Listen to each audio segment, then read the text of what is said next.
এই যে আমি আর এক বালতি এখন জল নিয়ে আসলাম, আর একবার ঢালবো এটাকে। এটা মোট 4 বালতি জল লাগে এটার মধ্যে দিয়ে। এই যে জল ঢালার পাড়া আর মাত্র 1 বালতির মতন দিতে হবে এটাকে। এই যে আমি আর এক বালতি জল ঢালছি, এটা এখন ব্রিডিংয়ের জন্য এটা পুরো সম্পূর্ণ হয়ে গেছে। তো আমি এখন আলমন্ড লিফ পুরাতে দিচ্ছি। আলমন্ড লিফকে বাংলাতে বলা হয় বাদাম পাতা। এই যে আমাদের উপরে বাদাম পাতার গাছটা দেখতে পাচ্ছেন, বেশি কম কম আলমন্ড লিফ নেওয়ার চেষ্টা করবেন। এই আলমন্ড লিফগুলো নেওয়া হয় যেন ফাইটার মেম্বারসের ডিমে ফাঙ্গাস না ধরে।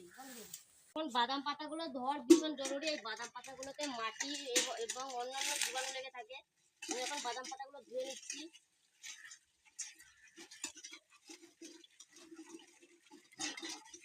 এগুলো বেশি দেওয়ার আপনাদের দরকার নেই একদম।